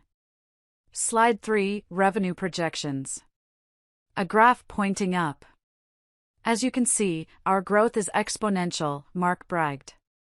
And the most important asset of any company is transparency. He looked at the crowd, feeling the power. And that brings me to our key partners. He clicked for slide 4. I held my breath. The screen flickered black for a second. Technical glitch, Mark laughed nervously. Just a second. He clicked again. The image appeared. Massive. High definition. Undeniable. It wasn't a list of partners. It was a screenshot of a text message conversation. The contact name at the top was clear, Jessica, my muse. The text read, Mark, God, she's so pathetic. I hate going home to her. She smells like antiseptic and desperation. Jessica, just hold on, baby. Once she signs the loan on Friday, we take the cash and run. Miami is waiting. Mark, I can't wait to never see her ugly face again. The silence that fell over the room wasn't just quiet. It was violent. It sucked the air out of the lungs of everyone present. Mark froze. He stared at the screen, his mouth opening and closing like a fish. What? He whispered. What is this? He clicked the remote frantically. Click. Click. The slide didn't go back. It went forward. Slide 5. A photo. Mark and Jessica at the bistro. His hand on her leg. Her head on his shoulder. And on the table between them, my grandmother's locket. My mother gasped. It was a sound of pure horror. Mark turned slowly to look at me. His face was pale, stripped of all arrogance. I stepped forward from the shadows, my red dress blazing like a warning flare. Transparency, Mark, I said, my voice cutting through the silence. You wanted transparency? Here it is. The silence stretched, thin and brittle, until it snapped. Turn it off! Jessica shrieked. Her voice was high and jagged, shattering the stillness. Mark, turn it off! Someone hacked us. Mark fumbled with the remote, his thumbs mashing the buttons in a panic. I can't. It's frozen. Sarah, help me. Someone hacked the laptop. Nobody hacked the laptop, Mark, I said, walking slowly toward the center of the room. I felt calm. Terrifyingly calm. I uploaded the file. I edited the presentation. You? Mark looked at me, betrayal written all over his face. The irony was almost funny. You, why would you? To show your investors what they're really investing in, I said. The slideshow advanced on its own timer now. I had set it for maximum impact. Slide 6. A bank transfer authorization form. Recipient, Cayman Islands Holdings Shell Corp. Amount, $250,000, pending. Memo, Miami Exit Fund. A murmur went through the crowd. The loan sharks in the cheap suits stepped forward, their faces hardening. They didn't care about the affair. But they cared about the money. Hey, one of them shouted, a thick-necked man named Tony. You told me that money was for servers. You told me I'd get a 20% return next month. You're skipping town? No. No. Mark waved his hands, sweating profusely. Tony, listen, that's a fake document. She photoshopped it. I'm expanding the business. He's not expanding anything, I said, looking Tony in the eye. He was planning to mortgage this house, my house, take the cash, and run away with his mistress. He was going to leave me with the debt and you with nothing. Tony looked at Mark. Is that true, Evans? No. Mark screamed. The slide changed again. Slide 7. The ultrasound. Black and white. Grainy. But the text in the corner was sharp and clear. Patient, Jessica Miller. Partner, Mark Evans. Gestational age, 14 weeks. This time, the reaction didn't come from the loan sharks. It came from the sofa. My father stood up. He moved slowly, like an old man trying to stand under a heavy weight. His face was a mask of confusion and horror. He looked at the screen, then at Jessica, then at Mark. Jessica? Dad whispered. His voice was trembling. Is that real? Jessica burst into tears. Ugly, heaving sobs. She wrapped her arms around her belly. Daddy, please. I can explain. It just happened. We fell in love. Love? I laughed. The sound echoed off the high ceilings. You call sleeping with your sister's husband while she works double shifts to pay your rent love? He loves me. Jessica screamed, turning on me, her face twisted and red. He hates you. Look at you. You're old. You're boring. You couldn't even give him a child. I gave him a son. The cruelty of her words hung in the air. The doctors and nurses behind me gasped. Brenda stepped forward, her face furious, but I held up a hand. I didn't need protection. Not anymore. You're right, Jessica, I said softly. I couldn't give him a child. But I gave him a home. I gave him a life. I gave him 20 years of loyalty. I turned to Mark. He was backed against the TV, looking trapped. And you, I said. You stole my retirement. You stole from our joint account. $60,000 on gambling. DraftKings? Really, Mark? I was going to win it back. Mark yelled. I had a system. I did it for us. For us? I pointed at the screen where the text message "I can't wait to never see her ugly face again" was still visible. Does that look like us? That was just talk. Mark pleaded, switching tactics to begging. Sarah, baby, listen. I was stressed. She seduced me. Jessica threw herself at me. I'm a man, Sarah. I'm weak. She made me do it. You coward. Jessica shrieked. She lunged at him, hitting his chest with her fists. You told me you loved me. You told me she was a hag. You promised we were going to Miami. They were tearing each other apart.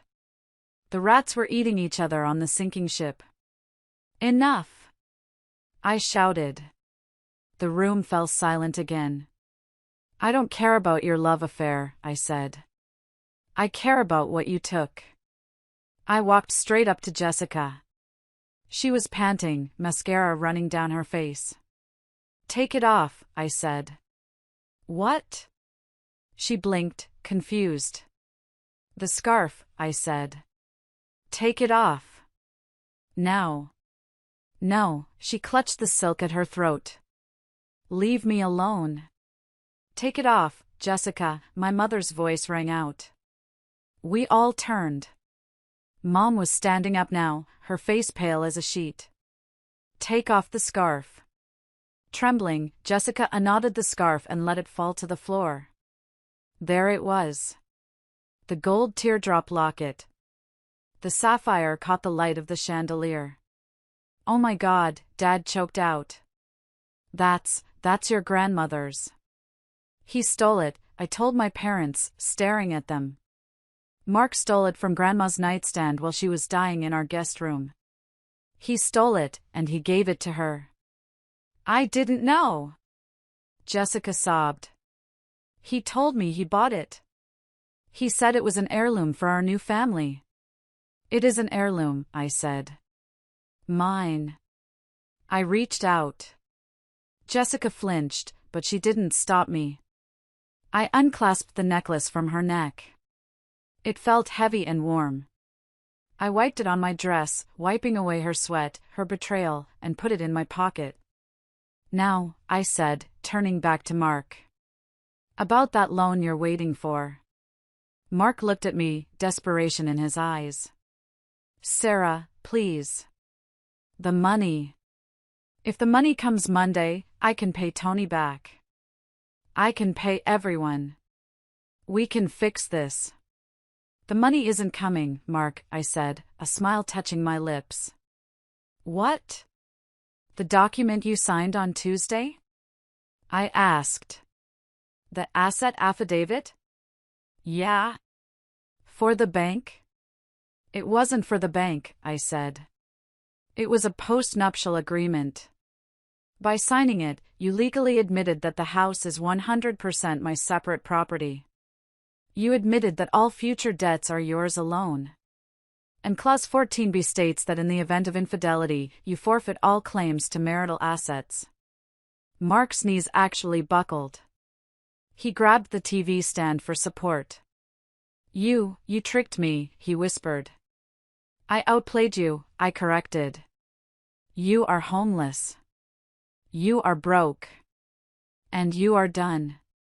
The realization hit Mark like a physical blow. The color drained from his face, leaving him a sickly shade of gray. You set me up, he snarled, pushing himself off the TV stand. His shock was morphing into aggression. You be asterisk asterisk asterisk asterisk. You planned this whole thing. You tricked me into signing that. I protected myself. I shot back. Something I should have done 20 years ago. It won't hold up in court. Mark screamed, stepping toward me with his fists clenched. I'll say I was under duress. I'll say you forged it. Actually, Brenda's voice cut through the air, cool and sharp as a scalpel. She stepped forward, holding her phone up. You signed it willingly. We have the notary's video log. And we have you on tape saying, quote, this protects the house, right? You understood exactly what you were signing. Mark looked at Brenda, then at the loan sharks, then at me. He was cornered. A cornered animal is dangerous. He looked at the laptop. The evidence. I'll destroy it, he muttered. He grabbed the laptop and smashed it onto the floor. Plastic shattered. There. No proof. It's in the cloud, Mark, I said, shaking my head. And on 3 USB drives. And in Brenda's safe. Why are you doing this to me? He wailed, tears of frustration streaming down his face. I just wanted to be someone. I just wanted you to respect me. I respected you when you were a salesman, I said quietly. I respected you when you were broke. I lost respect for you when you became a thief. And you. Mark turned on Jessica. This is your fault. You and your expensive tastes. I need the penthouse, Mark. I need the first-class tickets. Don't blame me. Jessica shouted back. You promised me you were rich. You lied to me too. You're both pathetic, I said. Suddenly, Mark's eyes darted to the door. He was calculating the distance. He was going to run. I'm leaving, he announced. Try to stop me. I wouldn't do that, Brenda said calmly. She tapped her ear. Now. The front door burst open. The room flooded with red and blue light from the street outside. 2 uniformed officers and a man in a trench coat walked in. The guests gasped and scattered, pressing themselves against the walls. Mark Evans, the man in the trench coat asked. Mark froze. Who are you? Detective Miller, Financial Crimes Division, the man said, flashing a badge. We have a warrant for your arrest. Arrest? Mark squeaked. For what? Being a bad husband isn't a crime. No, Detective Miller said, walking closer. But wire fraud is. Identity theft is. Forgery is. I didn't. We have the HELIC application you forged, the detective interrupted. We have the sticky note offering a bribe to the notary.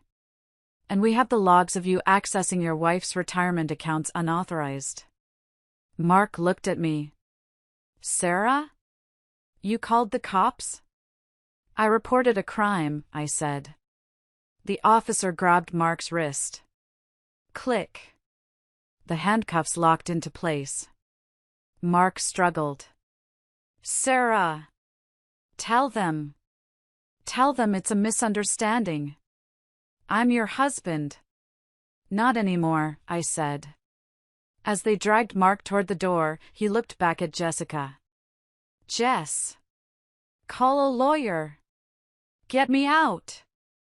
Jessica didn't move. She was trembling, holding onto the sofa. Ms. Miller? The detective turned his attention to my sister. Jessica flinched. I didn't do anything. I'm just the girlfriend.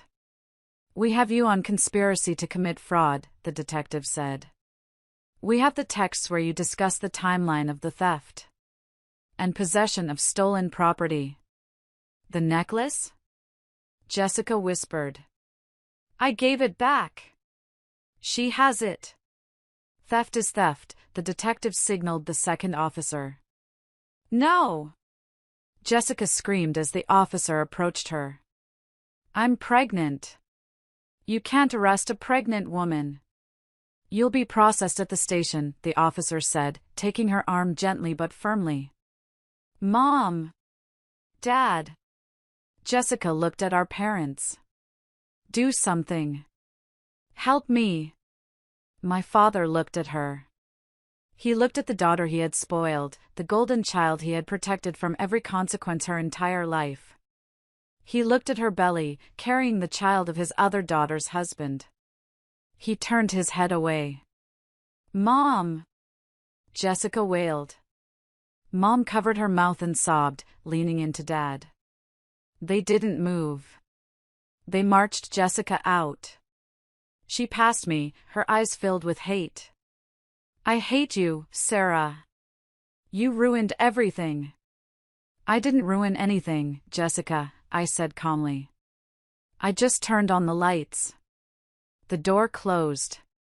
The sirens wailed. The room was silent. The loan sharks had vanished out the back door the moment the cops arrived. The catering staff stood awkwardly in the corner. I walked over to the table where the red velvet cake sat untouched. I picked up the knife. Well, I said to the stunned room. The guests of honor are gone. But there's still cake. I cut a slice. The inside was a deep, vibrant red against the white fondant. I put it on a plate. Who wants the first piece?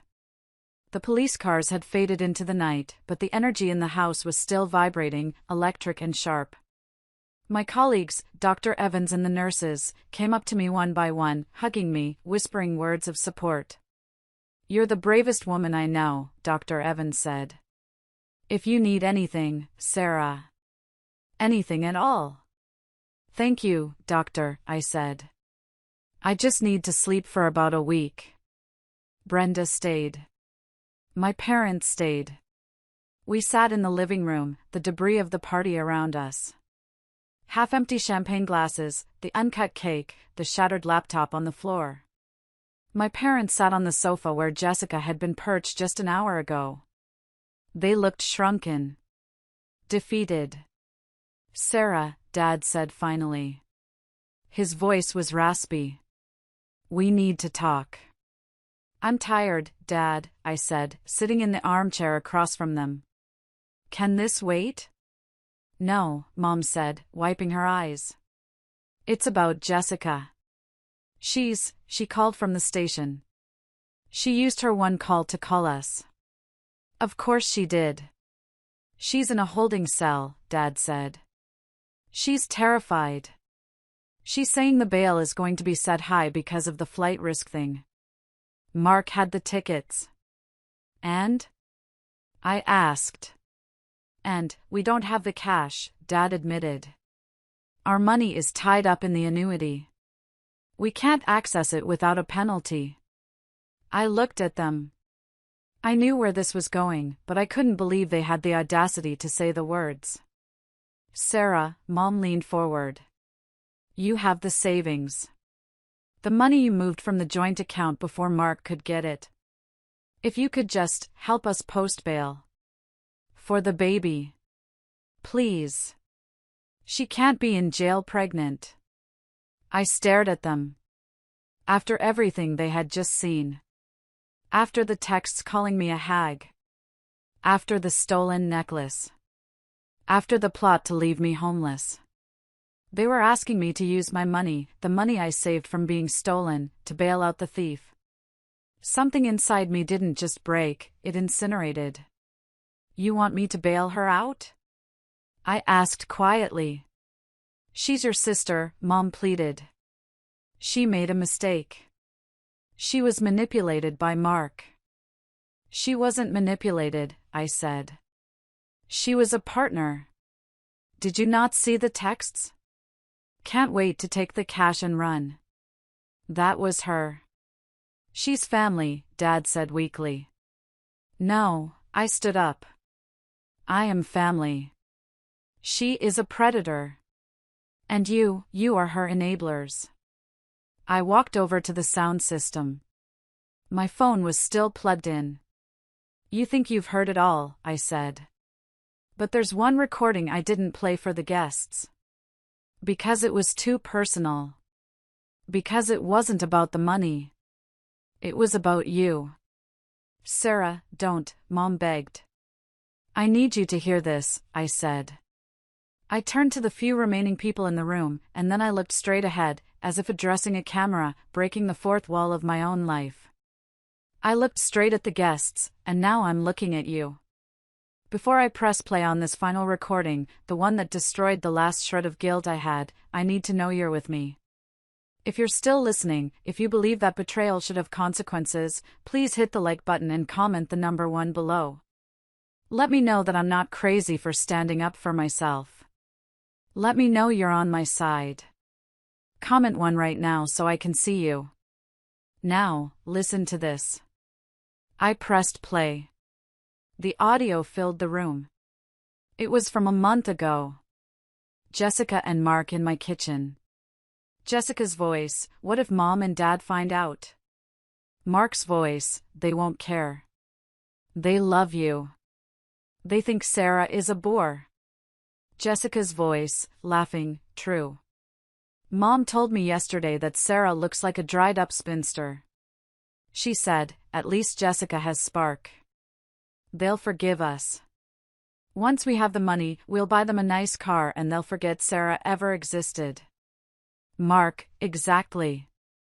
Sarah is just the ATM. You're the daughter they actually want. I stopped the recording. The silence was deafening. Mom was clutching her chest, her mouth open in a silent scream. Dad looked like he had been punched in the gut. She said that? Mom whispered. About us? About buying us? And you said that about me, I added. Dried up spinster. ATM. I never meant. Mom stammered. Get out, I said. Sarah. Get out. I screamed, the sound tearing from the bottom of my lungs. It was 30 years of repressed anger finally erupting. Get out of my house. Go to the police station. Go bail her out if you can find the money. But get out of my life. Brenda stepped forward, opening the front door. You heard her, Brenda said coldly. Leave. My father stood up. He looked old and broken. He took my mother's arm. She was sobbing uncontrollably now. Come on, Linda, Dad said. We've lost the right to be here. They walked out into the night. I slammed the door behind them. I locked it. I threw the deadbolt. I slid down the door until I hit the floor. And finally, for the first time in weeks, I cried. Not for Mark. Not for Jessica. But for the little girl I used to be, the one who tried so hard to be good enough, and finally realized she never would be. And that she didn't need to be. The days following the arrest were a strange mix of chaos and silence. The chaos was legal, the silence was personal. Mark was denied bail. The judge looked at the one-way tickets to Miami, the offshore account setup, and the recording of him saying we leave no forwarding address, and declared him a significant flight risk. He was remanded to Cook County Jail to await trial. My lawyer, Brenda, told me he called her office every day, begging for a deal, begging to speak to me. I blocked the calls. Jessica's situation was different. My parents, true to form, liquidated their retirement annuity, taking a massive tax penalty to post her bail. She was released on house arrest, forced to wear an ankle monitor and live in my parents' guest room. I heard through the grapevine, my cousin Clara, the only relative who took my side, that the atmosphere in my parents' house was poisonous. Jessica was no longer the golden child. She was the mistake that cost them their golden years. She was pregnant, unemployed, facing a felony charge, and trapped with two elderly parents who resented her. It sounded like hell. It sounded like justice. One afternoon, 2 weeks after the party, I was packing up the kitchen. I had decided to sell the house. Too many ghosts. The doorbell rang. I checked the camera. It was my father. He was alone. He was holding a white envelope. I debated not opening the door. But curiosity, or perhaps a desire for closure, made me turn the lock. "Sarah," he said through the screen door. He looked frail. He had lost weight. "Dad. I just wanted to drop this off." He held up the envelope. "What is it?" "It's a check," he said. "For $2,000. Plus interest." I froze. $2,000. The exact amount I had paid to keep Jessica out of jail when she was a teenager. The money that stopped me from going to Europe. "Why?" I asked, opening the door a crack. "I can't undo the past," he said, staring at his shoes. "I can't undo that we favored her. We were blind. We thought she needed protection because she was weak. And we thought you didn't need anything because you were strong." "I needed parents," I said quietly. "I know," his voice cracked. "I know that now." Listening to that recording, hearing her laugh about buying us off, it broke your mother. She hasn't left her room in days. He pushed the envelope through the crack. "Take it. Please. It's the only thing I can do." I took the envelope. It felt light, but heavy with meaning. "How is she?" I asked. "Jessica?" "She's miserable," Dad said grimly. "She cries all day. She blames Mark. She blames us. She blames you. She takes no responsibility. And for the first time, I see it. I see what we created." "I'm sorry, Dad," I said. And I meant it. I was sorry for him. "You're selling the house?" he asked, looking at the boxes in the hallway. "Yes." "Where will you go?" "Away," I said. "Somewhere warm. Somewhere without snow." He nodded. "You deserve it. You always did." He turned to leave. He walked down the steps, his shoulders slumped. "Dad," I called out. He stopped, turning back with a flicker of hope. "Keep the money," I said. "Sarah, no." "Keep it," I insisted. "Use it for the baby. That little boy is innocent. He's going to need clothes. He's going to need protection. Don't let him turn into her." Dad looked at me, tears streaming down his weathered cheeks. He nodded once, unable to speak, and walked to his car. I closed the door. I looked at the envelope in my hand. I hadn't given it back. I lied. I wanted to keep it. Not for the money, I had plenty now, but as a trophy. A receipt for my freedom. I walked back to the kitchen. I picked up a roll of packing tape. Wrap. I sealed the box labeled Mark's stuffed trash. I was done cleaning up their messes. 6 months later. The federal courthouse in downtown Chicago is a cold, imposing building. The air conditioning is always set too low, as if to freeze the crime out of the criminals. I sat in the gallery, next to Brenda. I wore a cream-colored suit. I looked serene. Mark was brought in. He looked terrible. The jail jumpsuit hung off his frame. His hair, once his pride and joy, was thinning and unkempt. He looked 10 years older. When he saw me, his eyes lit up with a desperate sort of recognition, as if I might jump up and save him at the last minute. I didn't smile. I didn't frown. I just watched. The plea deal had been negotiated. "Mr. Evans," the judge said, peering over his glasses. "You are pleading guilty to 1 count of wire fraud and 1 count of aggravated identity theft?" "Yes, Your Honor," Mark's voice was a whisper. "The plea agreement stipulates a sentence of 36 months in federal prison, followed by 3 years of supervised release. You are also ordered to pay restitution." 3 years. It didn't seem like enough for stealing a life, but it was enough to ruin his. He would be a felon forever. He would never trade stocks, never work in finance, never pretend to be a CEO again.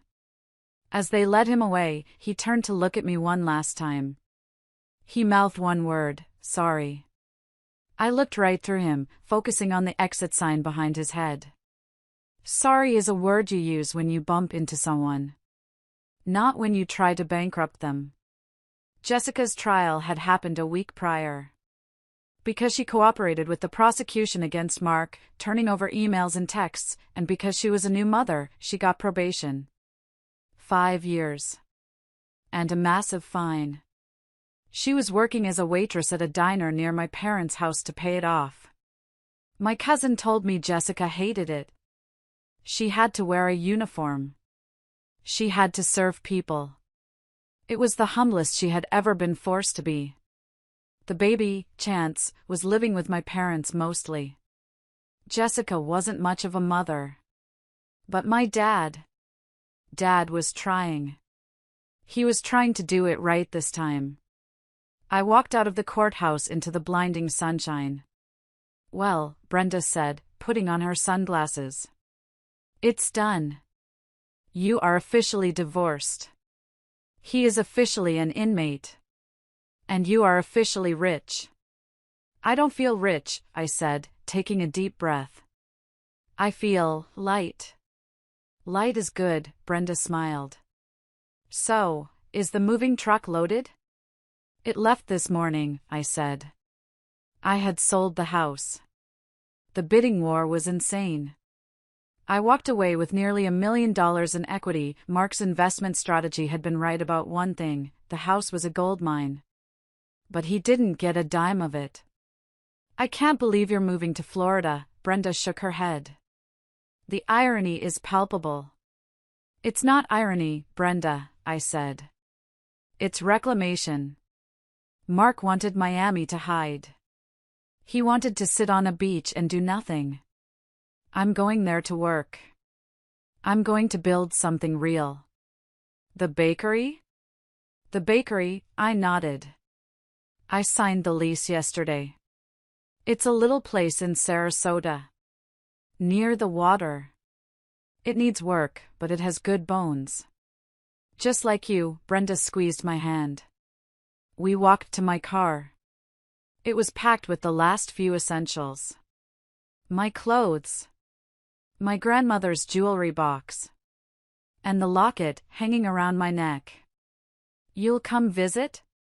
I asked. "Try and stop me," Brenda said. "I need a vacation from all these criminals." I hugged her. A real, bone-crushing hug. She had saved my life.